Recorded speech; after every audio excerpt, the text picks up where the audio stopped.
네, 오전에 이상민 전 행안부 장관의 증인신문에 이어서 오후 2시부터는 계엄에 반대해 온 걸로 알려진 신원식 국가안보실장의 증인신문이 이루어지고 있습니다.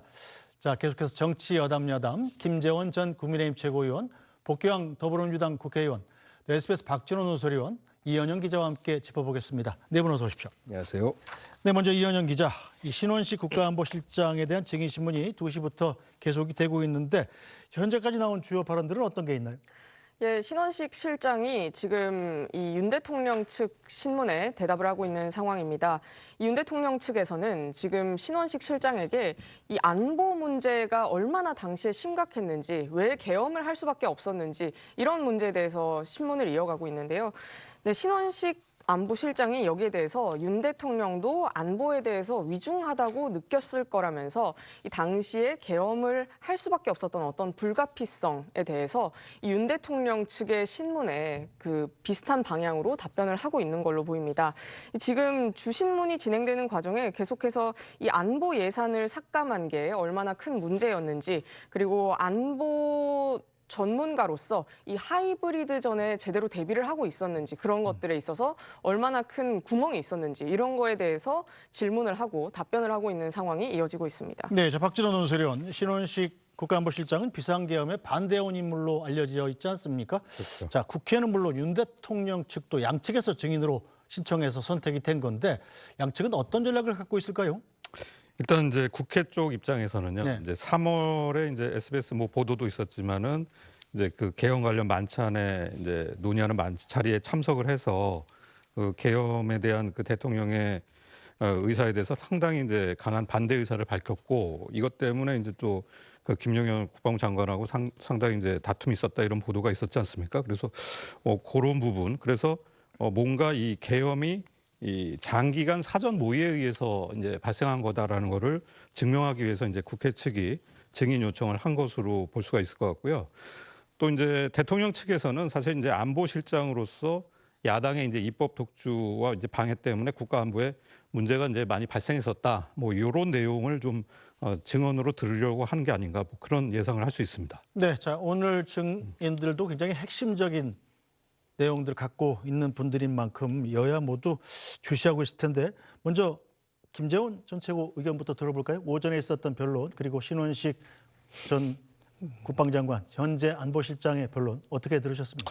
일단 오전에 이상민 그 행안부 장관의 경우에는 기존의 검찰 수사 결과가 외부로 알려지면서 언론사의 단전 단수를 지시를 받고 이행을 하려고 했다는 그런 취지에 대해서 전혀 사실이 아니라고 일단 증언을 한 상태에 있거든요. 네. 다만 대통령이 그런 내용의 이 쪽지를 만들었던 것을 어렴풋이 봤다는 건데, 뭐 제대로 사실 그게 어느 정도인지 어떤 내용인지 잘 알 수는 없는 그런 측면이 있는 것 같습니다. 어쨌든 이상민 장관이 지금까지 알려진 것처럼 자신이 계엄 과정에 중요한 역할을 하고, 특히 언론사에 대해서 단전단수를 서방청장에게 지시한 것처럼 알려진 데 대해서는 약간의 그 전후 사정 내지 전말을 확실하게 증언한 데 대해서는 의미가 있다고 보여집니다.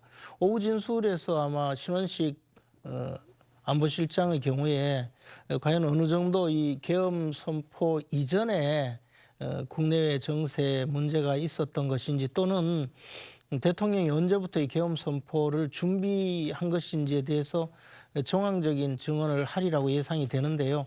이 점에 대해서도 좀 제대로 분명하게 증언을 해서 그 대통령이 얼마나 절박하게 이 상황을 인식하고 있었는지를 좀 소상하게 파악할 수 있으면 하는 바람입니다. 네, 자 복귀왕 의원께서는 오전 변론 그리고 현재까지의 변론 어떻게 보셨습니까? 우선 이상민 전 장관 같은 경우에는 이번에 국조특위에 나와서도 전혀 입을 안 열었거든요. 네. 그래서 이번 헌재에 나와서는 무슨 말을 할까가 관심사였었는데 관심을 모았던 특정 언론사에 대한 단전 단수에 대해서 본인은 대통령 책상 위에 있는 쪽지를 멀리 감춰서 그냥 이렇게 얼핏 봤다. 네. 뭐 이런 사실 상식과는 좀 동떨어지는 말씀을 하셔서 그것 자체가 좀 우습다. 그런 증언하는 것 자체가. 그리고 지난번에 서방청장 같은 경우에는 이상민 장관으로부터 지시를 받았다. 그 다음에 본인은 아무런 뭐 액션을 취하지 않았다라고 했는데, 이것이 이제 또 어제 행안위의 조사를 통해서 오늘입니다. 행안위 조사를 상임위에서 행안 소방청장이 이상민 장관으로부터 단전 단수에 대한 지시를 받고 차장에게 서울본부장에게 지시를 해라라는 지시를 받고 그 차장이 서울본부장에게 전화를 했다. 그래서 서울본부장이 여러 차례 그 연락을 받았다라는 것까지 확인이 되고 있어서 오늘 이상민 장관이 본인 방어를 위해서 그 쪽지에 있는 내용 자체까지는 부정을 못하고 다만 본인은 그런 내용에 대해서 멀찌감치 써져 있는 것만 봤다라는 정도로 이렇게 넘어가려고 하는 것인데 그 소방청 관계자들의 그 증언을 통해서 저분이 거짓 증언을 하고 있다라는 정황들이 이렇게 보이는 것 같고요. 신원식 장관 같은 경우에는 강경파임에도 불구하고 계엄이라는 방식이 분명히 잘못됐기 때문에 그 반대의 주장을 해 왔을 것이라고 생각해요. 그리고 그 과정에서 인사 문제 관련해서의 어떤 충돌이 있었을 것이다라고 했는데 지금 현재 나오는 정황들 혹은 기사들로 보면 그 인사 문제, 계엄을 하기 위한 인사를 해야 되는데 신원식 전 국방부 장관은 그런 것들이 잘 통하지 않았고 그렇기 때문에 김용현 당시 안보실장과 자리를 바꾸게 된 것이다라는 것들도 또한 이번 증언을 통해서 대강 그 추측 가능하게 하고 있는 것 같습니다. 네, 윤석열 대통령이 오늘 7차 변론에서 자기 입장을 설명한 내용도 들어왔는데요. 이 내용도 잠깐 들어보겠습니다.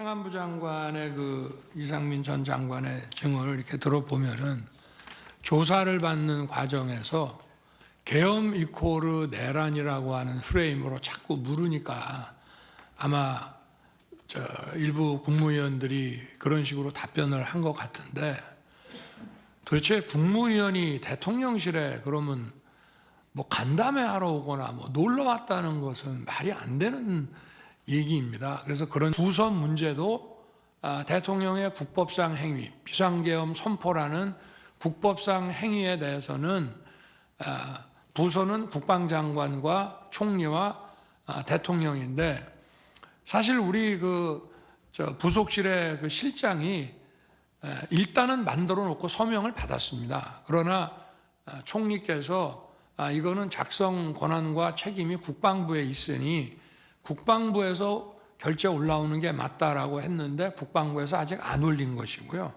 그리고 반드시 사전에 해야 되는 것은 아니라고 생각합니다. 왜냐? 제가 국회 예산안 기조연설을 하러 가면 아무리 미워도 그래도 얘기 듣고 박수 한번 쳐주는 것이 대화와 타협의 기본인데 제가 취임하고 갔더니 아예 로텐더홀에서 대통령 퇴진 이 시위를 하면서 의사당에 들어오지도 않아서 여당 의원만 놓고 반쪽짜리 제가 예산안 기조연설을 했고요.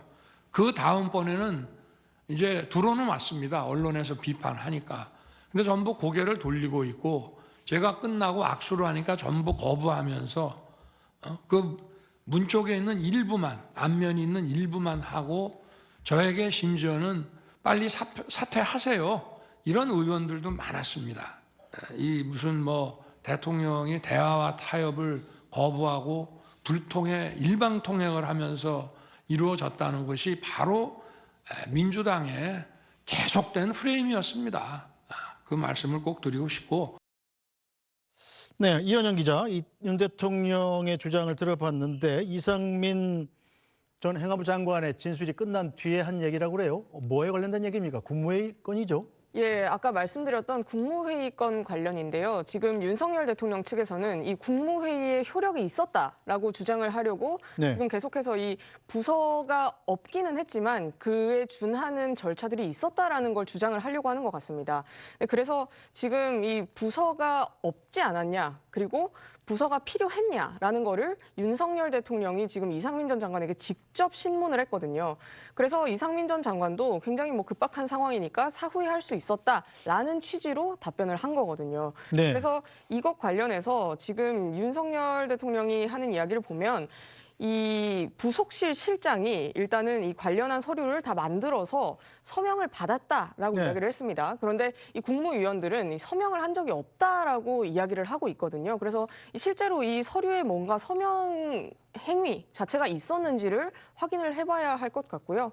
네, 그런데 이제 그러던 상황에서 한덕수 국무총리가 이건 국방부에서 서류를 올려야 한다라고 만류를 해서 그 국방부에서 아직까지 서류를 안 올린 상황이다 이렇게 이야기를 한 겁니다. 왜냐하면 지금 윤석열 대통령은 사후에 부서를 해도 상관이 없다라고 주장을 하고 있는 상황이기 때문에 그걸 뒷받침하기 위해서 이렇게 강변을 한 걸로 보입니다. 네, 자 김재원 조치해고님, 일단 윤 대통령 말대로 부속실장이 일단은 다 만들어놓고 서명을 받았다면 그 문서라도 좀 있어야 되는 것 아닙니까? 그래서 이제 그에 대해서는 앞으로 따져봐야 될 이야기인데요.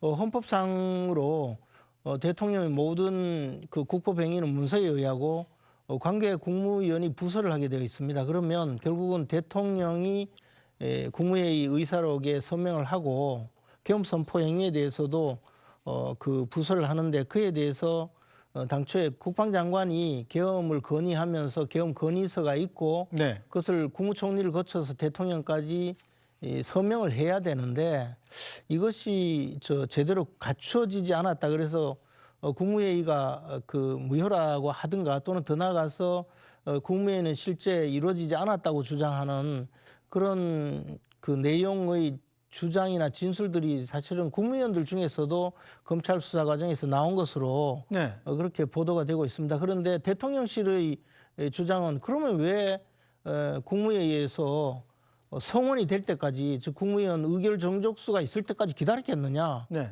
당초 계엄 선포 시기를 미뤄가면서도 국무위원들이 다 도착하지 않았으니까 국무위원이 도착해서 그 성원이 될 때까지 기다렸다가 그리고 국무회의를 형식을 갖춰서 나름대로 심의를 거쳐서 대통령이 계엄령을 선포한 것인데 그것이 맞지 않지 않느냐 이런 주장이에요. 그래서 저도 보면 이게 대통령이 문서에 의해서 국법행위를 해야 되고 그 문서는 관계 국무위원인 국방장관이 서명을 하게 되어 있지만 그것이 계엄령을 선포할 때 곧바로 모든 것을 문서를 갖춰야 되느냐의 문제는 사실 사후적으로 갖춰도 무방하다고 판단이 되는데요. 다만 그런 문서조차 갖추고 있느냐를 따진다면 그에 대해서 합당한 해명이 필요하리라고 생각됩니다. 네, 자 복영 의원께서는 어떻게 보십니까?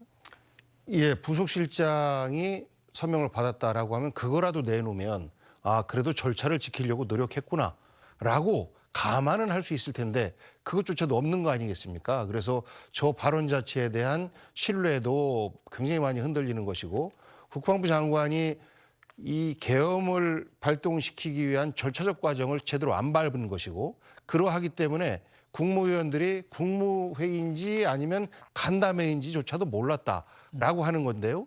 이것에 대해서 그 윤석열 대통령은 그걸 간담회라고 생각하는 것 자체가 말이 안 된다라고 주장을 하는데 얼마나 창피한 노릇입니까?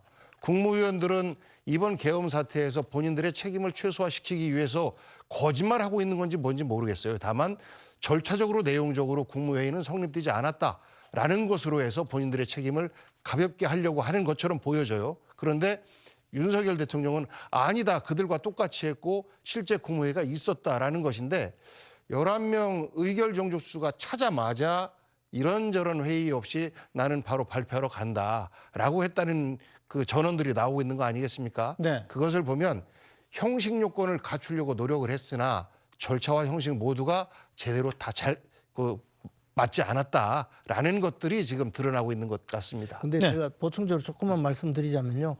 우리 헌법상 국무회의는 국정 최고의 심의기구는 맞는데 그러면 이제 계엄령 선포에 대해서 국무위원들이 토론을 하거나 또는 절차적인 정당성과 실체적인 정당성에 대해서 의견을 제출하고 그것을 거쳐서 계엄령을 선포해야 되는 것은 분명히 맞는데 네. 의결기구가 아니거든요. 네. 그래서 대통령은 이 점에 대해서 또 오늘 보도를 보면 사전에 6명 정도의 국민들을 미리 불러서 의견을 거치고 의논을 하고 난 다음에 이제 국무회의를 열기 위해서 나머지 정족수가 확보되도록 11명의 국무위원을 불러서 그 점을 설명하고 그리고 계엄령을 선표를 발표했을 때 저는 이 부분은 그래도 절차적인 정당성을 갖추기 위해서 충분히 노력을 했다고 보고요.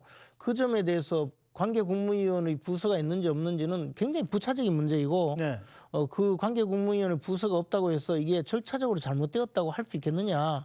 그 점은 조금 따져봐야 된다고 생각합니다. 네, 자 복경 의원님. 저는 그렇다라고 하면 문서로 국가의 모든 그 행정 절차에 대해서 확인하는 것 자체를 부인하는 거나 마찬가지라고 생각하거든요. 그러니까 부서가 중요하다라고 하는 것은 국무위원 최소한 의결 정족수 11명이 이 부분에 대해서 계엄 발동에 대해서 국무위원들이 심의를 마쳤다라는 거예요. 그런데 이것을 사후에 이미 다 발동해놓고 사후에 회의를 한다라는 것이 정당화되려면 예를 들어서 지금 북한의 폭격이 서울 시내를 향하고 있고 가만히 앉아서 사인할 수 있는 이러한 환경적 조건이 안 된다든지 라고 했을 때는 회의는 하되 사후에 회의록을 만드는 이런 것들에 대해서 아마 국민들이 이해를 할 텐데 지금은 그런 상황이 아니지 않습니까? 그렇기 때문에 절차와 과정에 있어서 아무것도 만들어지지 않고 다만 굉장히 마음 급한 대통령과 몇몇 사람들이 급하게 서두르다 보니까 국무위원들조차도 이것이 국무회의인지 간담회인지 헷갈리고 그리고 아무도 이 과정에서의 이것을 국무회의고 내가 이 그 계엄에 대해서 찬성했다, 심의를 마쳤다라는 것에 대한 서명을 안 하고 있기 때문에 지금 아무런 회의록조차도 못 내놓고 있는 겁니다. 근데 이거를 그냥 인정한다라고 하면 대한민국이 법치주의 속에서 절차와 과정이 먼저 존중돼야 되는 것인데 이런 것들을 안 해도 된다라는 말처럼 좀 들릴 수가 있어서 네. 다소 좀 우려를 표합니다. 네, 뭐 결국 판단은 헌법재판관들의 몫입니다. 자, 계속해서 현재 변론이 진행되고 있는 신원식 국가안보실장 얘기로 넘어가 보겠습니다. 자, 신원식 국가안보실장 같은 경우는 지난해까지 다들 아시다시피 국방부 장관을 지냈었죠. 자, 신 실장은 비상계엄을 반대했었다라고 알려져 있는데 당시 어떤 일이 있었는지 지난해 12월 23일 김태훈 국방전문기자가 단독 보도했던 내용 다시 한번 보고 가겠습니다. 지난 3월 서울 한남동에 있는 대통령 관저에서 윤석열 대통령은 당시 김용현 경호처장, 신원식 국방부 장관, 조태용 국가정보원장, 여인영 방첩사령관 등과 만찬을 했던 걸로 파악됩니다. 지난해 12월 관저 만찬에 이어 다시 한자리에 모였던 셈입니다. 국방부 소식통은 SBS에 대통령의 계엄 의지는 늘 확고했지만 김용현 전 처장은 지난해 12월까지만 해도 적극적이진 않았다고 말했습니다. 그러다 3월 만찬 때가 되자 김 전 처장은 계엄 맹신론자가 돼 있었고 반면 조태용 국정원장, 신원식 전 국방장관 등은 줄곧 반대했다고 이 소식통은 덧붙였습니다. 3월 만찬이 끝난 뒤 김 전 처장, 신 전 장관, 여인영 사령관 등은 근처 국방장관 공관으로 옮겨서 계엄 논의를 이어간 걸로 전해졌습니다. 소식통은 3월 국방장관 공관 모임에서 김 전 처장과 신 전 장관이 밤늦도록 고성을 주고받으며 크게 부딪혔다고 털어놨습니다.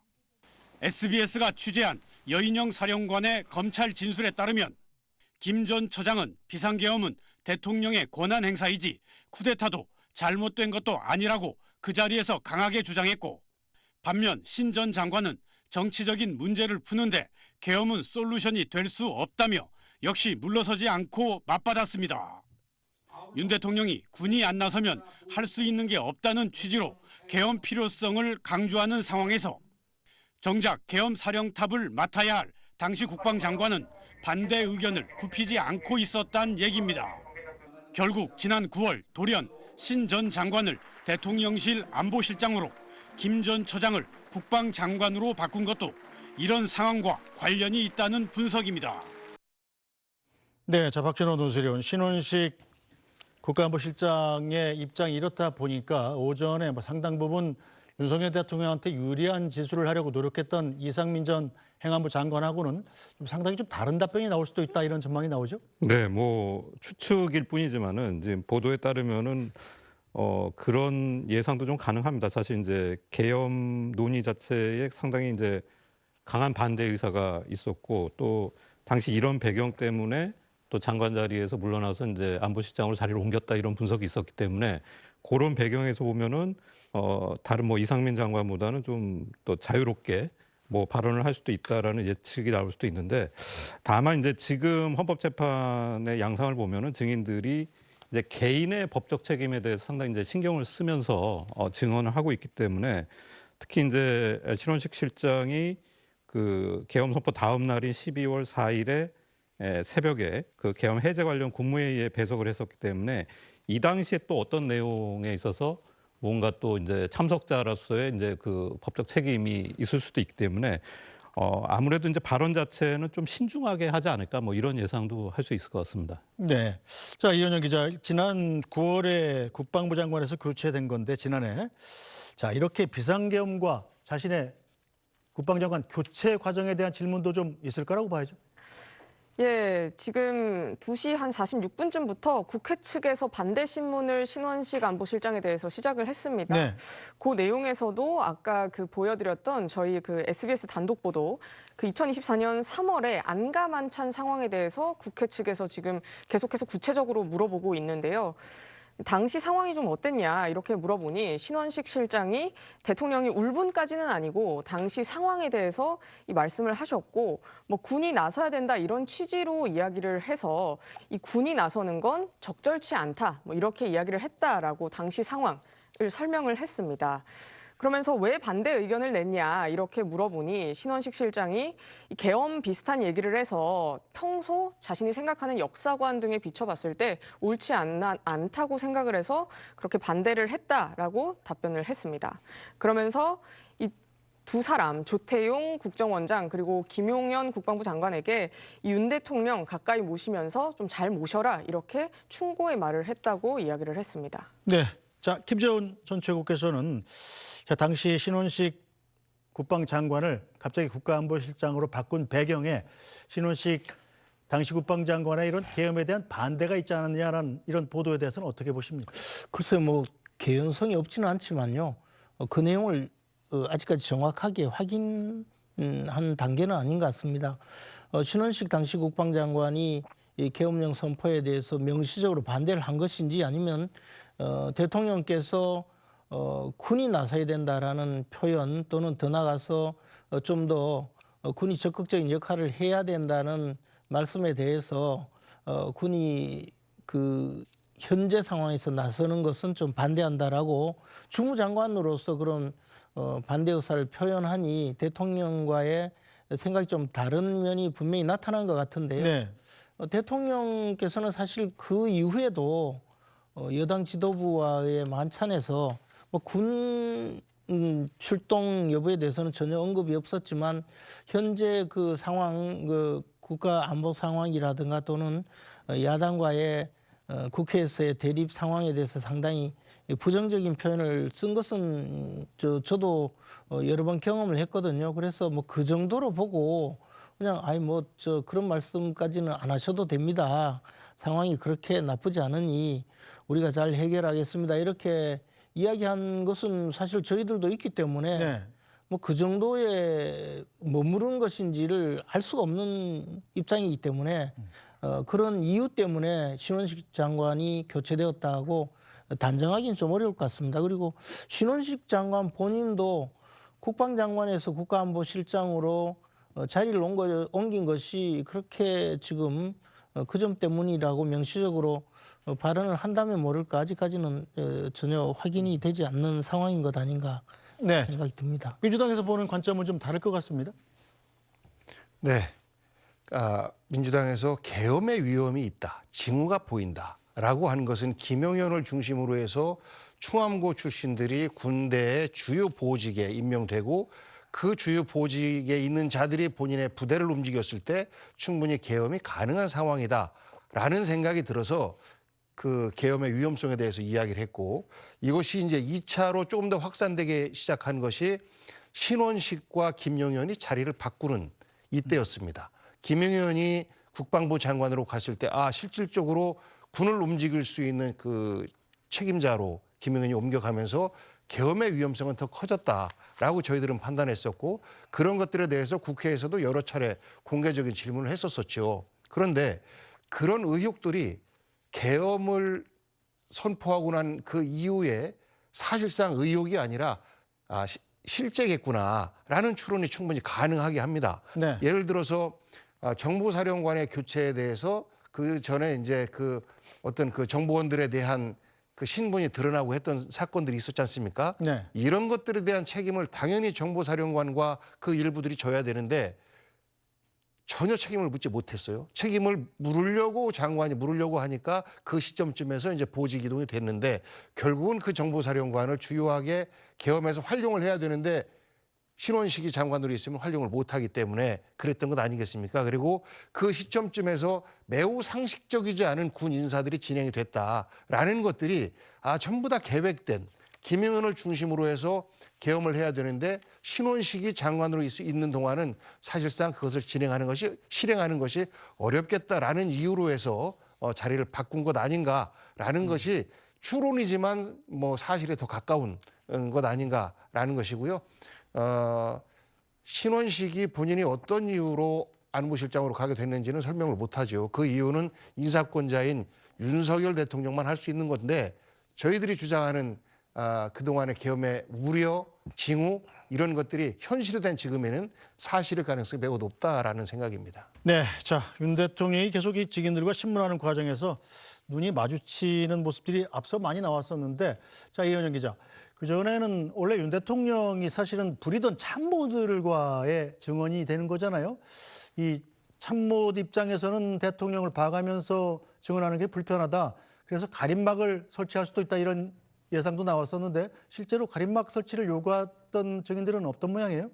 네, 뭐 가림막 설치까지 직접 요구한 증인들은 없었고요. 이 헌재 재판관들도 가림막 설치까지는 뭐 불필요하다고 판단을 한 걸로 보입니다. 원래는 가림막이 필요한지에 대해서도 논의를 한 걸로 알려졌는데 불필요하다는 결론을 내린 걸로 보이고요. 그 김용현 전 장관이 나왔을 때 윤석열 대통령과 그 만담을 한 거 아니냐 이런 비판이 나오기도 했었습니다. 서로 신문을 하고 여기에 대해서 호응하는 답변을 하면서 이게 헌법재판이라는 이 하나의 절차를 이용하는 거 아니냐 이런 비판이 나오기도 했었거든요. 그래서 이 점점 갈수록 이 재판관들이 윤석열 대통령이 직접 이 증인을 신문하는 기회 자체를 굉장히 좀 줄이고 있기는 합니다. 그래서 오늘도 이 국무회의 부서 문제 관련해서 윤석열 대통령이 이 재차 이상민 전 장관을 신문을 하려고 하니까 재판관들이 윤석열 대통령이 아닌 그 변호인들에게 신문을 하라고 시키기도 했습니다. 네, 알겠습니다. 자, 신원식 국가안보실장 증언이 나오는 대로 또 계속해서 전해드리도록 하고요. 자, 박진원 논설위원, 네. 일단 신원식 국가안보실장까지 끝나면 오후에는 계속 이 2명의 증인이 추가로 나오게 되는데 그 가운데 윤석열 대통령과 개인적 인연이 있는 분도 있더군요. 네, 지금 예정된 분은 이제 백종욱 전 국가정보원 3차장 그리고 이제 국회 측 증인으로 신청된 그 김용빈 중앙선거관리위원회 사무총장인데 사실 따지고 보면 두 분 다 좀 인연이 있습니다. 네. 그 백종욱 차장은 윤석열 대선 캠프에서 이제 사이버 보안 정책 분야를 담당을 했고 네. 국정원 출신으로 이제 학계에 있다가 이제 윤석열 캠프에 합류를 했었거든요. 특히 이제 윤 대통령이 그 선관위의 보안 실태를 점검해서 투개표 관리 시스템에 문제가 있었다는 이제 국정원 조사 결과를 근거로 해서 네.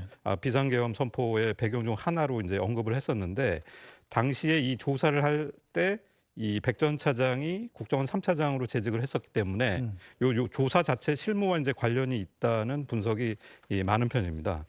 그리고 이제 김용빈 사무총장은 뭐 알려진 대로 이제 대통령의 대학 동기이기도 한데 사실 이제 지난해 12월 국회 행정안전위원회 현안 질의에서는 이 선관위에서는 부정선거 흔적을 찾을 수 없었다면서 이 대통령 측의 주장을 반박한 적이 있습니다. 네.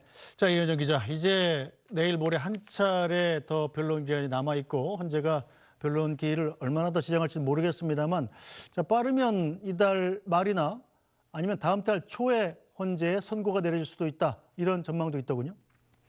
네, 그렇습니다. 일단은 이 헌재에서 윤석열 대통령 측이 주장하고 있는 증인을 추가로 채택할지에 대해서는 아직 밝히지 않은 상황이긴 합니다. 그렇게 되면 일단 오는 목요일 13일에 이 증인 신문이 모두 완료가 되거든요. 네. 그리고 이제 변론길이 끝나고 보통 한 5일에서 7일 정도 이후에 이 피청구인의 최후 변론 기일을 또 따로 잡습니다. 그렇게 가정을 하게 되면 뭐 18일에서 20일 정도에 윤석열 대통령이 최후 변론을 한다고 하면 이 전례를 따져보면 한 2주 뒤에 헌재가 최종 결론을 내리거든요. 네. 그러면 18에서 20일 정도에 만약에 최후 변론을 하면 그 이후 3월 초 의 결론이 나올 가능성도 있는 겁니다. 다만 지금 윤석열 대통령 측에서 뭐 한덕수 전 총리 등 이제 계속해서 증인 신문을 좀 추가로 해야 된다라고 이야기를 하고 있기 때문에 헌재가 이걸 어떻게 할지에 대해서 그 결정 내용을 좀 발표를 할 걸로 보입니다. 네, 자 이현영 기자 계속해서 헌재에서 어떤 속보가 나오는지 좀 챙겨봐 주시고요.